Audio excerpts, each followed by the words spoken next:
نحمده ونصلي على رسوله الكريم اما بعد فاعوذ بالله من الشيطان الرجيم بسم الله الرحمن الرحيم رب اشرح لي صدري ويسر لي امري واحلل عقدة من لساني يفقهوا قولي۔ ہمارا آج کا موضوع ہے امانت ادا کرو۔ عن ابی ہریرہ عن النبی صلی اللہ علیہ وسلم قال اد الامانۃ الی من ائتمنک ولا تخن من خانک، رواہ الترمذی و ابو داود والدارمی۔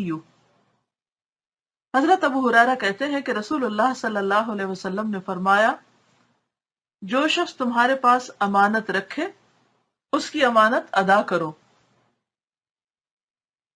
اد الامانۃ الی من ائتمنک، اور جو شخص تمہارے ساتھ خیانت کرے اس کے ساتھ تم خیانت نہ کرو۔ امانت ادا کرنا بلا شبہ ایک اہم ترین اسلامی حکم ہے۔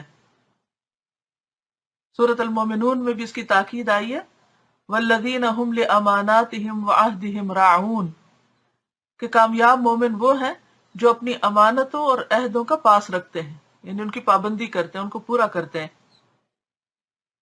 اگر کسی شخص کے پاس کسی دوسرے کی کوئی امانت ہو تو اس کو اس وقت تک بے چین رہنا چاہیے جب تک وہ اس کو ادا نہ کر لے۔ امانت کا تعلق کسی مخصوص چیز سے نہیں، یعنی صرف یہ مٹیریل چیزوں میں نہیں ہوتا، بلکہ اس کا تعلق تمام چیزوں سے ہے۔ ابو حیان اندلسی نے اپنی تفسیر البحر المحیط سورۃ المؤمنون میں لکھا ہے کہ امانت کے حکم میں قول اور فعل اور عقیدہ سے تعلق رکھنے والی تمام چیزیں داخل ہیں۔ اس کو انڈر لائن کر لیجئے۔ امانت کے حکم میں قول اور فعل اور عقیدہ سے تعلق رکھنے والی تمام چیزیں داخل ہیں۔ اگر آپ کے پاس ایک ایسی بات ہے جو کسی کے حق میں مفید ہو سکتی ہے تو وہ گویا دوسرے شخص کی امانت ہے جو آپ کے پاس محفوظ ہے۔ اس بات کو اس شخص تک پہنچانا آپ کو فرض ہے۔ مثلا کوئی شخص خطرے سے دوچار ہو تو اسے خطرے سے بچانے کے لیے اسے آگاہ کرنا، یا کوئی شخص بیمار ہو تو اسے اچھا مشورہ دینا کہ وہ علاج کہاں سے کروائے، یا اسی طرح کوئی بھی چیز جو دوسروں کو فائدہ دے اس کے بارے میں اگر آپ اس کو یعنی دوسرے شخص کو وہ بات بتا سکے تو بتا دینی چاہیے۔ اگر آپ کا ایک قول کسی کو بے عزت ہونے سے بچا سکتا ہے تو وہ قول دوسرے آدمی کی امانت ہے، یعنی آپ کسی کو اس کی مشکل کے وقت، مصیبت کے وقت اس کے کام آئیں اور اس کی مدد کریں، آپ پر لازم ہے کہ آپ اس قول کا اعلان کریں تاکہ آپ کے بھائی کی عزت اور مال محفوظ ہو سکے۔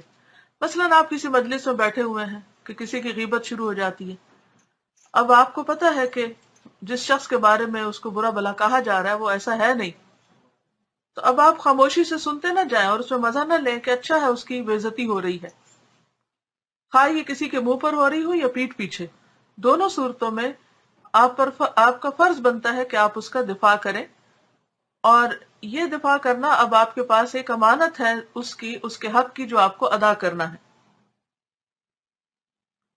اسی طرح کسی کا مال محفوظ کرنے کے لیے کسی کی عزت، جان، کوئی بھی چیز۔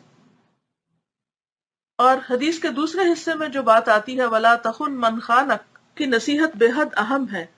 حقیقت یہ ہے کہ جب تک آدمی کے اندر یہ مزاج نہ ہو کہ وہ دوسرے آدمی کی روش سے قطع نظر کر کے اس کی امانت ادا کرے گا، اس وقت تک وہ امانت کی ادائیگی کے امتحان میں کامیاب نہیں ہو سکتا۔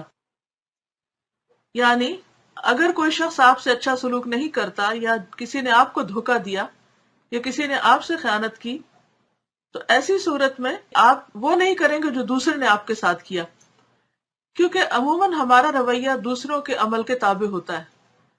اگر کسی نے میرے ساتھ برا کیا ہے تو میں پھر اپنا فرض سمجھتا ہوں کہ میں بھی اس کے ساتھ برا کروں، حالانکہ ایسا نہیں ہونا چاہیے۔ یہی حال خیانت کا ہے کہ اگر کسی نے آپ سے خیانت کی، آپ کو دھوکہ دیا، آپ کا راز نہیں رکھا، یا آپ کی بات آگے پھیلا دی یا بتا دی جس سے آپ نے منع کیا تھا، یا آپ کے مال میں کوئی خیانت کی، یا کسی بھی قسم کے حق میں،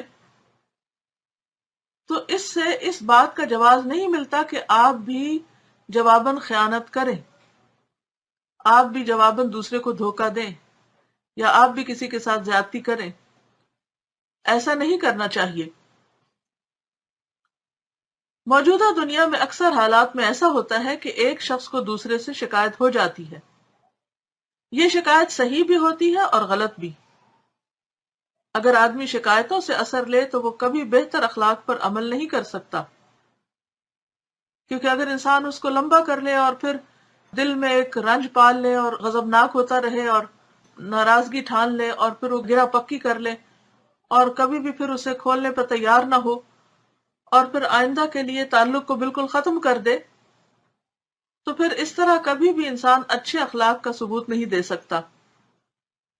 اس دنیا میں خیانت کے باوجود امانت کا طریقہ اختیار کرنا پڑتا ہے، اور یہی دراصل اعلیٰ اخلاق ہے. آپ کو یاد ہوگا کچھ عرصہ پہلے ہم نے پڑھا تھا کہ اعلیٰ اخلاق کیا ہے، بدتر اخلاق کے مقابلے میں برتر اخلاق کیا ہے، کہ کوئی برا کرے تو جواب میں اس کے ساتھ اچھا کیا جائے. جو شخص باوجود کے اس اصول کو نہ مانے، باوجود کا مطلب کیا ہے، یعنی کہ کسی کی برائی کے باوجود، خیانت کے باوجود، دھوکے کے باوجود، کسی کے ہرٹ کرنے کے باوجود انسان جواباً اچھا کرے، کیونکہ یہ تو ہو نہیں سکتا کہ کوئی کسی طرح انسان کو کسی سے کوئی تکلیف نہ پہنچے، وہ تو پہنچتی رہے گی. لیکن پھر اچھا اخلاق کیا ہوگا؟ اس کے باوجود کہ کسی نے آپ کے ساتھ برا کیا ہے، آپ کو اچھا کرنا ہے. تو جو شخص باوجود کے اس اصول کو نہ مانے، وہ اس دنیا میں کبھی صحیح اسلامی روش پر قائم نہیں رہ سکتا، کیونکہ اس کا یہ عمل جو ہے پھر وہ اسلامی تعلیمات کے خلاف جاتا ہے. تو اللہ تعالیٰ سے دعا ہے کہ وہ ہمیں عمل کی توفیق عطا فرمائے. اگر آپ کے پاس کوئی سوال ہو تو آپ اسکرین پر لکھ سکتے ہیں. جی، ان کا سوال ہے کہ فعل اور عقیدہ میں امانت کیسے ہوگی؟ فعل کی امانت یہ ہے نا کہ جیسے عملی طور پر کوئی برتاؤ انسان کسی کے ساتھ کرے. مثلا آپ کسی کو دیتے ہیں کوئی پیسے کہ یہ رکھ لو، یا آپ کہیں ٹریول کر رہے ہیں تو آپ کہتے ہیں کہ یہ میرا زیور رکھ لو، جب میں واپس آؤں تو مجھے واپس دے دینا. تو پھر کیا ہے کہ جب آپ واپس آتے ہیں تو آپ کو پوری چیز نہیں ملتی. یہ دوسرے شخص نے کیا کیا؟ آپ کے ساتھ دھوکہ کیا. تو ایسی صورت میں پھر حکم کیا ہے کہ آپ بھی اس کے ساتھ کوئی دھوکے کا منصوبہ بنا لیں؟ نہیں. اور عقیدہ میں کیا ہے؟ آتا ہے نا قرآن پاک میں کہ اللہ رسول کے ساتھ خیانت نہ کرو، یعنی جو احکامات ہمیں جس طرح کرنے کو ملے اسی طرح کیے جائیں. ان کا سوال تھا کہ کسی کے ساتھ اپنی پرسنل لائف شیئر کرنا بھی کیا خیانت ہے. اس میں آپ دیکھیے کہ جیسے ہسبینڈ وائف کے درمیان کے تعلقات ہیں، ان کو بغیر ضرورت کے شیئر کرنا جو ہے وہ درست نہیں، الا یہ کہ آپ کسی بہت پریشان کن مسئلے کا شکار ہیں کہ جس میں آپ کو کسی سے کوئی ایڈوائس لینی ہے یا کسی مشکل کا حل لینا ہے، لیکن ہر مجلس میں بیٹھ کر اپنے لباس کو تار تار کرنا درست نہیں، ہر ایک سے شیئر کرنا درست نہیں، کیونکہ ہن لباس لکم وانتم لباس لہن، وہ تمہارا لباس ہے اور تم ان کا لباس ہو. اسی طرح یہ لکھتی ہے کہ استاذہ can you also tell us about class Amanat? بالکل، یہ بھی ایک امانت ہے کہ آپ اپنی اٹینڈنس لگا کر لاگ ان ہو کر پھر آپ وہاں بیٹھے بھی ہوں. یہ نہیں کہ آپ لاگ ان کیے ہوں اور خود کہیں اور چلے جائیں.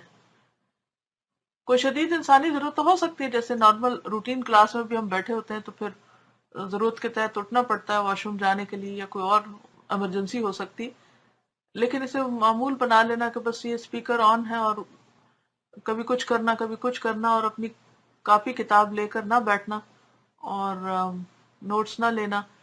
یا اسی طرح یہ ہے کہ سبق کے لیے جب ٹیچر کہتی ہیں کہ آپ کو 7 دفعہ پڑھنا ہوگا تو آپ اگر نہ پڑھ سکے تو آپ کو بتانا چاہیے، لیکن یہ ہے کہ اپنی مرضی سے جو دل آئے تبدیلی کر لینا، یہ درست نہیں.